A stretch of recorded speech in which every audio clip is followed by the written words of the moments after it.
is capable of 10 to the power of 16 processes per second. Yep, that's a lot of zeros, which makes it far more powerful than any other computer currently in existence. But it doesn't mean our brains don't have major limitations. The lowly calculators can do math thousands of times better than we can, and our memories are often less than useless. Plus, we're subject to cognitive biases, those annoying glitches in our thinking that cause us to make questionable decisions and reach erroneous conclusions. Before we start, it's important to distinguish between cognitive biases and logical fallacies. A logical fallacy is an error in logical argumentation, such as slippery slope, circular arguments, or appeal to force. A cognitive bias, on the other hand, is a genuine deficiency or limitation in our thinking, a flaw in judgment that arises from errors of memory, social attribution, and miscalculations, such as statistical errors or a false sense of probability.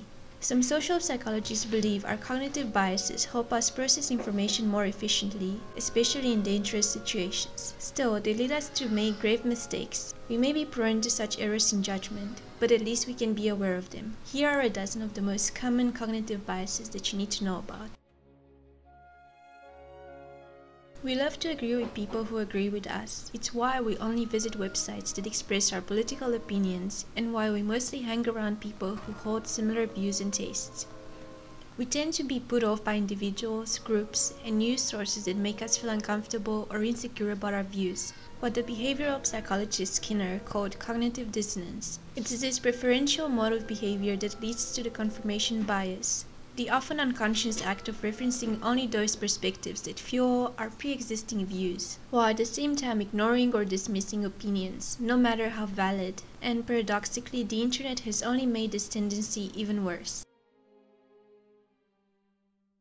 Somewhat similar to the confirmation bias is the Ingroup bias, a manifestation of our innate tribalistic tendencies. And strangely, much of this effect may have to do with oxytocin, the so-called love molecule. This neurotransmitter, while helping us to forge tighter bonds with people in our in-group, performs the exact opposite function for those on the outside. It makes us suspicious, fearful, and even disdainful of others.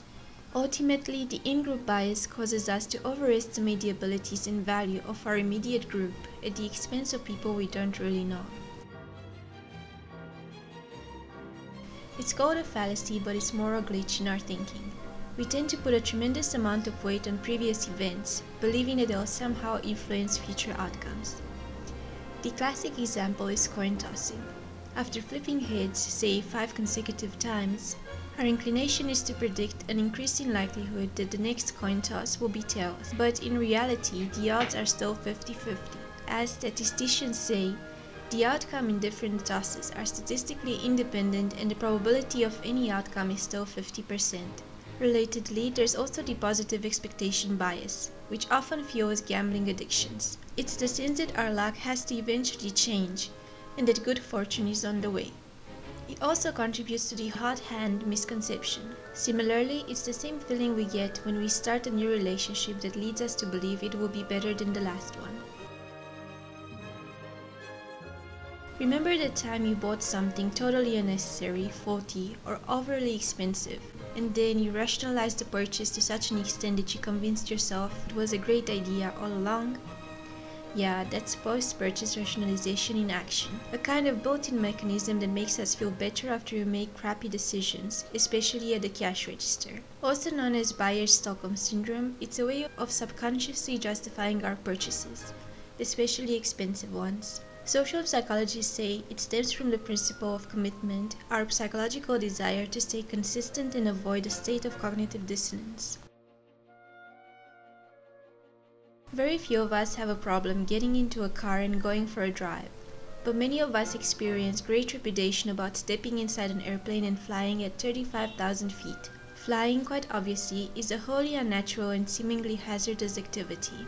Yet virtually all of us know and acknowledge the fact that the probability of dying in a car accident is significantly greater than getting killed in a plane crash. But our brains won't release us from this crystal clear logic. Statistically, we have a 1 in 84 chance of dying in a vehicular accident as compared to a 1 in 5,000 chance of dying in a plane crash. It's the same phenomenon that makes us worry about getting killed in an act of terrorism as opposed to something far more probable, like falling down the stairs or accidental poisoning. This is what the social psychologist Cass Sunstein calls probability neglect, our inability to properly grasp a proper sense of peril and risk, which often leads us to overstate the risks of relatively harmless activities while forcing us to overrate more dangerous ones.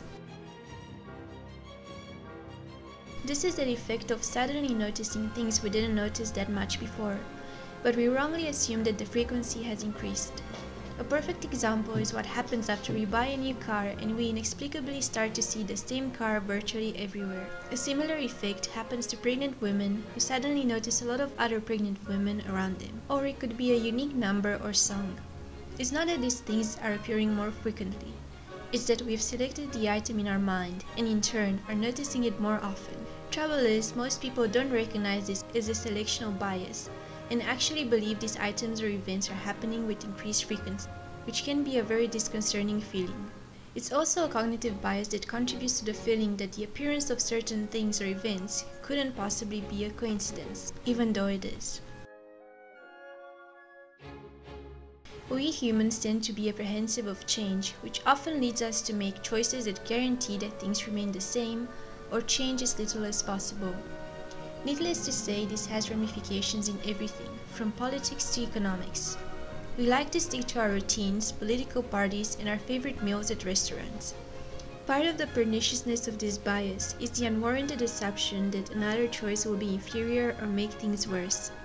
The status quo bias can be summed with the saying, "If it ain't broke, don't fix it," a saying that fuels our conservative tendencies. And in fact, some commentators say this is why the US hasn't been able to enact universal health care, despite the fact that most individuals support the idea of reform.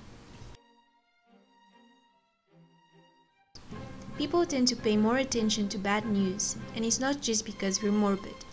Social scientists theorize that it's on account of our selective attention and that, given the choice, we perceive negative news as being more important or profound. We also tend to give more credibility to bad news. More evolutionarily, heeding bad news may be more adaptive than ignoring good news. Today, we run the risk of dwelling on negativity at the expense of genuinely good news. Steven Pinker, in his book The Better Angels of Our Nature, Why Violence Has Declined, argues that crime, violence, war, and other injustices are steadily declining. Yet most people would argue that things are getting worse, which is a perfect example of the negativity bias at work. Though we're often unconscious of it, we love to go with the flow of the crowd. When the masses start to pick a winner or a favorite, that's when our individualized brains start to shut down and enter into a kind of groupthink or hive mind mentality. But it doesn't have to be a large crowd or the whims of an entire nation. It can include small groups, like a family or even a small group of office co-workers. The bandwagon effect is what often causes behaviors, social norms, to propagate among groups of individuals, regardless of the evidence or motives in support. This is why opinion polls are often criticized, as they can steer the perspectives of individuals accordingly. Much of this bias has to do with our built-in desire to fit in and conform, as famously demonstrated by the Asch conformity experiment. As individuals trapped inside our own minds 24/7, it's often difficult for us to project outside the bounds of our own consciousness and preferences. We tend to assume that most people think just like us, though there may be no justification for it. This cognitive shortcoming often leads to a related effect known as the false consensus bias, where we tend to believe that people not only think like us, but that they also agree with us. It's a bias where we overestimate how typical and normal we are, and assume that a consensus exists on matters when there may be none. Moreover, it can also create the effect where the members of a radical or marginal group assume that more people on the outside agree with them than is the case, or the exaggerated confidence one has when predicting the winner of an election or sports match. We humans have a really hard time imagining ourselves in the future and altering our behaviors and expectations accordingly. Most of us would rather experience pleasure in the current moment while leaving the pain for later. This is a bias that is of particular concern to economists and health practitioners. A 1998 study showed that when making food choices for the coming week, 74% of participants chose fruit, but when the food choice was for the current day, 70% chose chocolate.